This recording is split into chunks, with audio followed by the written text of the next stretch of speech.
কখনো টাকা জমাবেন না, এই ছিল আমার দাদার প্রথম কথা। শুনে আমি অবাক হয়ে গেলাম।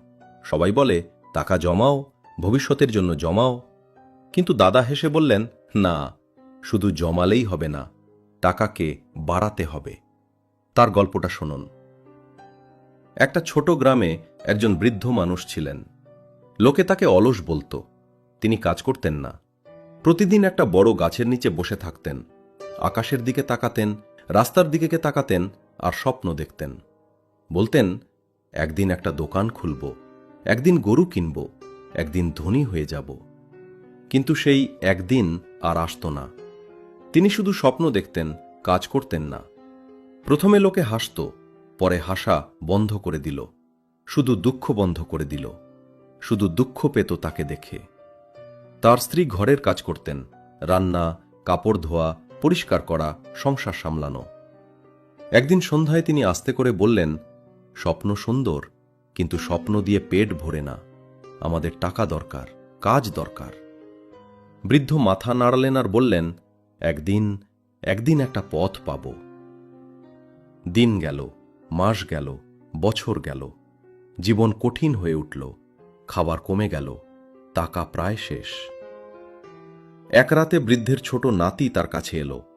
ছেলেটার পায়ে জুতো নেই, শরীর রোগা, পেটে খিদে। সে খুব আস্তে জিজ্ঞেস করল, দাদু, রুটি আছে? দাদি আলমারি খুললেন, একদম ফাঁকা। রুটি নেই, চাল নেই, কিছুই নেই। বৃদ্ধের বুকে ব্যথা করে উঠল। ছেলেটার মুখের দিকে তাকিয়ে চোখে জল এলো। সেই রাতে তিনি একটা সত্য বুঝলেন। স্বপ্ন ভালো, কিন্তু শুধু স্বপ্ন দিয়ে পরিবারের মুখে খাবার তোলা যায় না। সারা রাত ঘুম হল না। বিছানায় এপাশ ওপাশ করলেন, পেট খালি, মন ভারী। সকালে তিনি এমন কিছু করলেন যা আগে কখনো করেননি। কাজের খোঁজে বেরিয়ে পড়লেন। তিনি মাঠে কাজ নিলেন।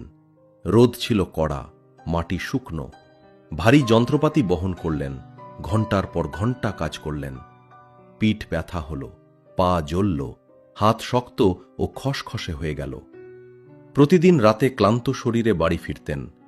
দাদি রান্না করতেন, হয়তো একটু ডাল, হয়তো এক দুটো রুটি, এর বেশি কিছু নয়। নাতি জিজ্ঞেস করত, দাদু দাদু আজ কত পেলে? তিনি সামান্য আয় দেখিয়ে বলতেন, কম, কিন্তু শূন্য নয়। কিন্তু শীঘ্রই একটা কষ্টের সত্য বুঝলেন। টাকা আসে, টাকা যায়। খাবার শেষ, ওষুধ শেষ, বিল শেষ, কিন্তু সমস্যা থেকেই যায়। ছাদ এখনো